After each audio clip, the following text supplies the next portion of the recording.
Good morning, ghouls. We have a lot of resetting, restocking, brand new part of the week, month. We have a brand new crochet along that we're starting. It is officially started today, our Fiber Fright Nights crochet along blanket. We're here in August, one step closer to the Burr months. So I figured we'd start in my barista area. I don't have everything to fully decorate yet for Halloween, but I did do a little bit of reorganizing last night. Not a ton has changed since I showed you last, but this little thing that's holding my tea bags now, I found it out thrifting and I haven't decided if I want to paint it or leave it. The little bits of flowers in there, fun little pop of color, and it goes really well with all of my orange and black coffee decor that I have. The other option I was thinking was painting it black and then putting some white spider webs all over it. Graveyard garland, of course. Whenever Muse 2320 has this in, I stock up and I have quite a few bags of this. It's the orange, hibiscus, and rose hip. Since it's an herbal tea, I really like to have this on hand all the time. I mean, I don't always want extra caffeine, especially at the end of the night. That is a must-have in stock. These other ones are just kind of random that I have around. Oh, the almond cake. This is a dessert tea for me because there's cocoa in it, cinnamon. It's really good, the toasted almond. So I do like frost almond milk and then put this in there. It does smell like cake afterwards as it's brewing up. This one was a total limited edition, and so whatever I have left, that's it. This won't be restocked at all. Cinnamon, orange, cloves, another one that's very aromatic. And then the last one that I have, I think, is the lemon, which is another one that I can't restock today because this is all I have. So the only one I can restock is the graveyard garland. Apple pieces, lemongrass, lavender orange, and lemon flavor. This one is really pretty when it brews up too. Okay, so that is our restock for the tea. Nothing. The coffee, that is what we're gonna be doing. Okay, so this one I found the other day, caramel pumpkin swirl. I don't know, I thought I would give it a go. I don't typically do like mess around with my coffee for the morning. It's either an espresso blend, dark roast, light roast, medium roast, or pumpkin flavored. And I mean, technically this is pumpkin flavored, but I don't know what I'm gonna think about the caramel. That might be a little bit much for me in the morning. So I do have just some of my coffee beans too. If I think it's too much of a dessert coffee, then I'll just go ahead and ground up some more of this, which is a medium roast. So there we go. Oh, I guess the other thing that is new, so I have my toasted marshmallow, but I did find the pumpkin spice syrup. So I could really get it super pumpkin-y, add those two together. Cute little jack-o'-lantern jar. That's what I'm gonna put the grounds in. Do I need scissors for this? Actually, that opened fairly easily. Oh, that smells really, really good. I don't know for the morning though. This honestly might be a dessert type of coffee for me. That brings me a lot of happiness though, because sometimes with the caramel in it or like chocolate coffee especially are huge hit or miss with me. So I did see a few that were like a brownie pumpkin coffee. Maybe I'll try it, but that definitely for dessert. That is not something that I would have in the morning. All right, then let's get this going. It also tells you how to make the iced coffee. I am not an iced coffee ghoulie, even though it is, I think it's supposed to be 92 out today. I don't know. I can't do it. I want to because I like all the cute little ice cubes and things that I can make. It's just never a thing for me. I put water enough for 4 cups. I feel like that's pretty good for just trying it. If anything, my house is going to smell really good now, even if I don't love the coffee.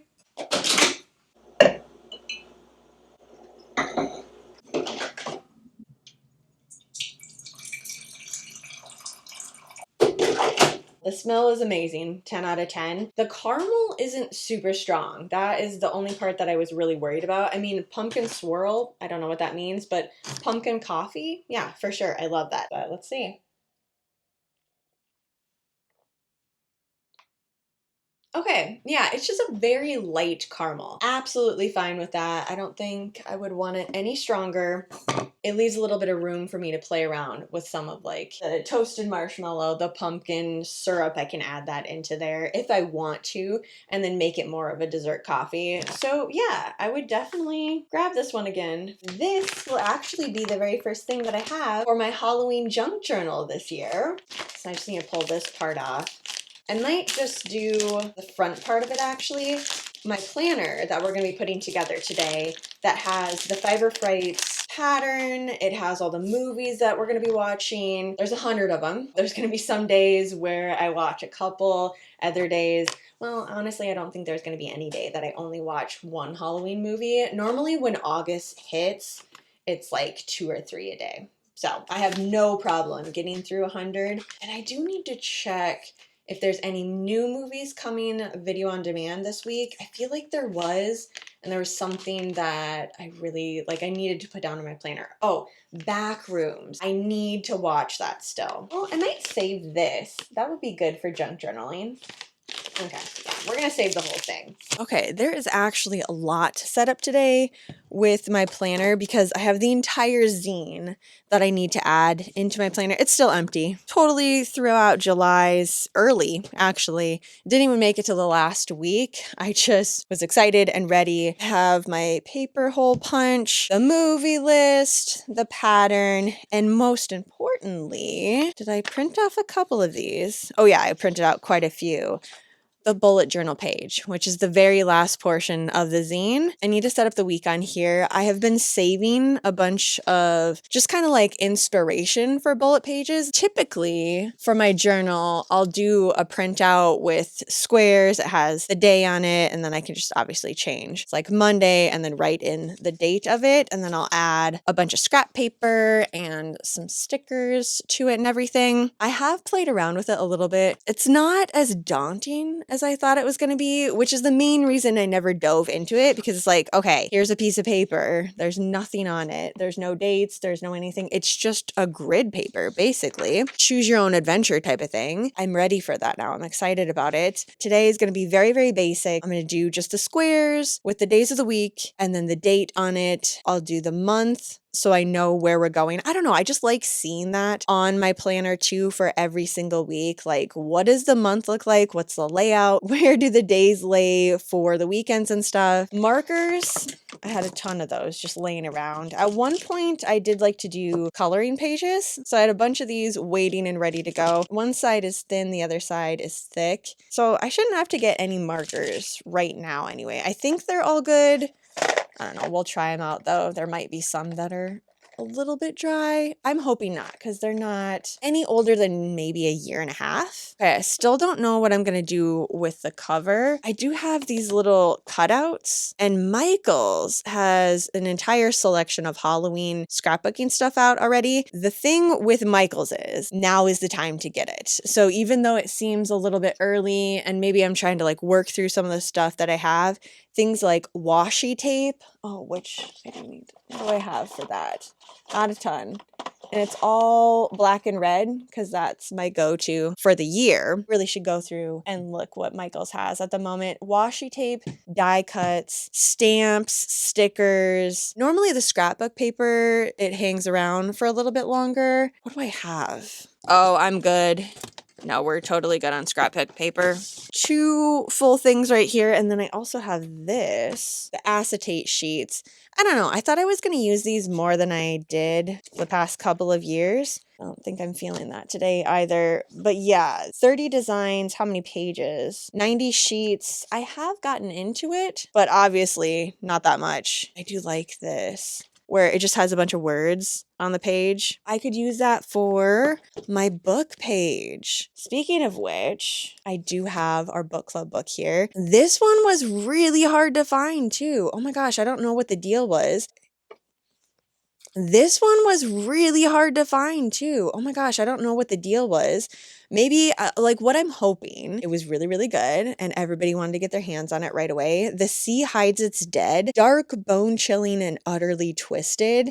The cover is really amazing, especially for Summerween. I mean, water horror in general is one of my absolute, like the top tier of horror for me because the ocean is just kind of a terrifying place. There's a lot of unknowns. And so just inherently when I think about it, it's spooky. So they don't really need to change much about the ocean for me to be totally drawn into the story and be like, yeah, this is terrifying. And then there was also a little caption here by the author of Slasher Summer, which we just read that for July. So this was the very last one at my bookstore that I went to. I actually had to go to a couple stores. They were completely sold out. And they're like, obviously, we can order it for you if you want. And I was like, well, I need it like today to get started. High hopes for this one. I'm going to try to go in with as little expectation as possible, but it's going to be very hard for me because I'm already pretty excited about it. So this one is going to take me through the entire month since this is our book club, but I do need to decide what book I'm going to read for this week. So I have like a bunch of cozy murder mysteries. We'll go through my library here in a little bit and kind of like pick something out. I have a couple of books that like rolled over from July. The Summer Fun Massacre, The Place That Buried Your Heart, or The House Where Your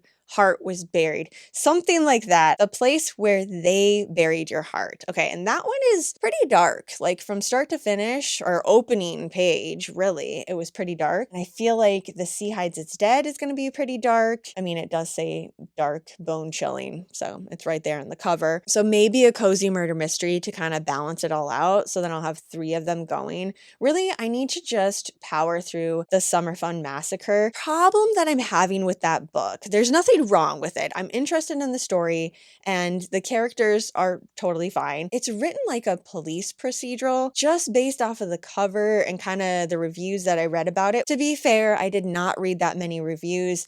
I thought it was going to be a slasher book. So a slasher during July in the middle of summer, it felt like the perfect thing. Getting more of the police work side of it, which there's nothing wrong with that. Probably better because it balanced out some of the other books that I was reading during July. But yeah, I just wasn't ready for it. So in order for me to not review it super harshly, I felt like I needed to give myself just like another week or two, kind of let it sit, and then I'll come back to it. Because giving it even a couple of days off and switching over to a cozy murder mystery, I do like it. I'm like thinking back, I'm like, okay, I do enjoy the way that this is going. It's not a slasher, so I'm taking that out of my mind. There's no way I'm gonna DNF this one. I do like it. Yeah, it just wasn't what I was expecting. So I'm kind of glad that I didn't get it as a tangible book and I went audiobook instead. I think it would have been a little bit harder for me to finish it. If I was expecting a slasher and it wasn't that at all, I might have just set it down and not finished it. Let's see how many hours left I have. Oh, I'm well over halfway of this book. Yeah, we'll be fine. So this is my setup for the week.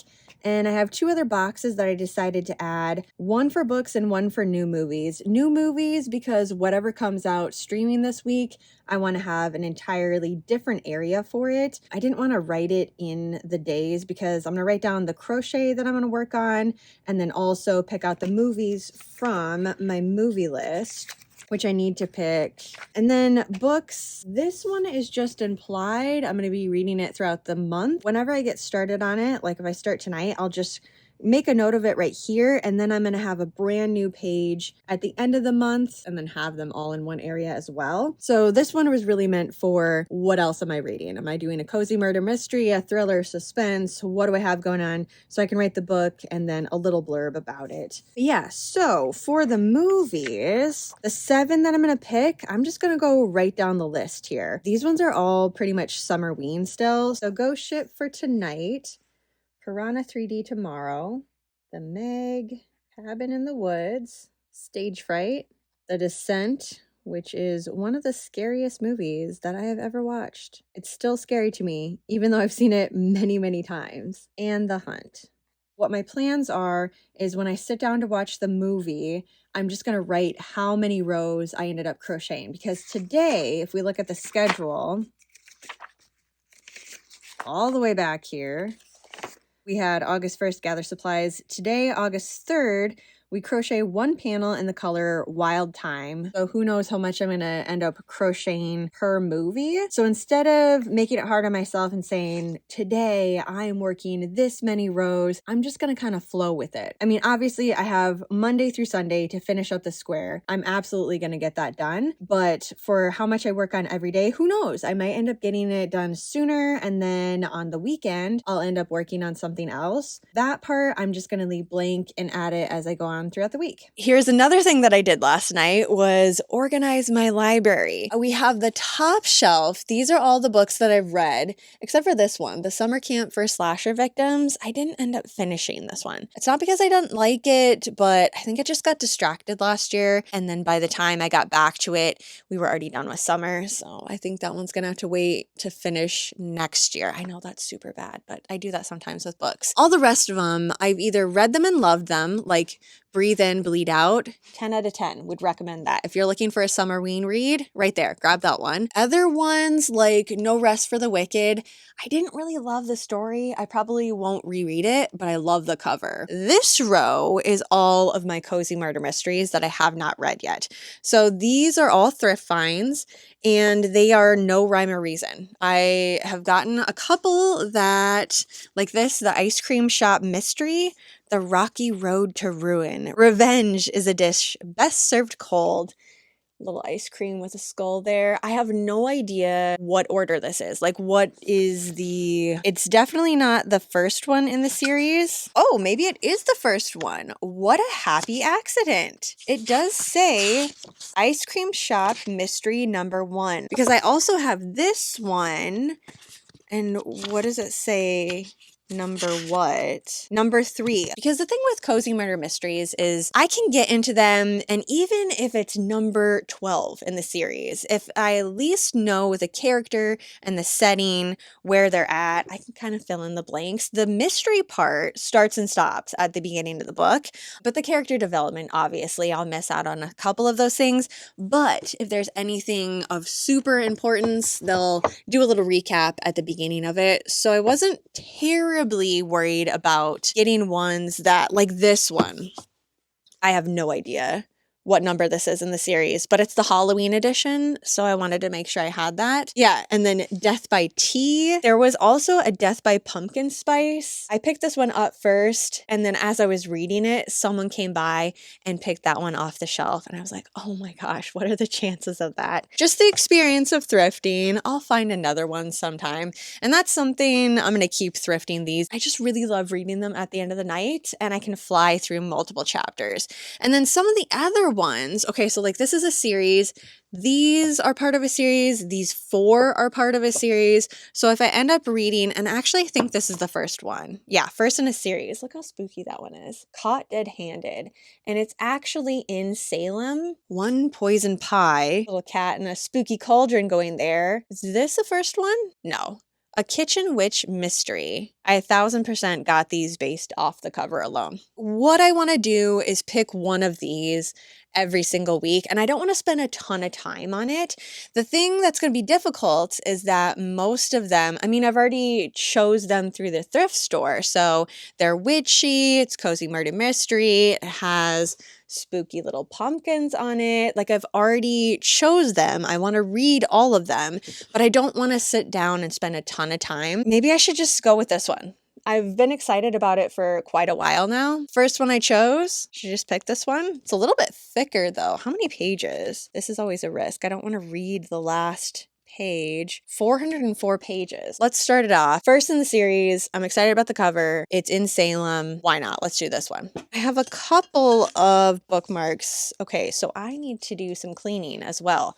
I only have 2 bookmarks to pick from, which means they are tucked away in quite a few books. This is one of my favorite parts too. So now we match the bookmark to the book. So option 1 And I feel like we don't even need to do option 2. That one matches really, really well. Spooky background. We have the pumpkins. I like that one, but we'll save that for another read. Okay, that was easy. There we go. Pick of the week. I always feel so much better once my planner is set up for the week, and it's very early on Monday morning too. I'm very glad that I got up even before my alarm went off today, because now I'm good to go. I can get into some of my crocheting, which if you're following along for the pumpkin picking blanket, this is the color that I'm going to be working up starting today, and we're just going to work our way through the C2C square, which is one of my favorite stitches to do. It's so squishy. Well, here we go. You can see it. It's squishy. It has a lot of warmth, especially since what I'm using is 100% wool. This is going to be my go-to movie blanket. Absolutely. I am going to be working my way through another one of these blankets with you this week, so you can see the progress. If you want to follow along with me, exactly the schedule that I have laid out, by the end of the week, we'll have one of these panels completely done.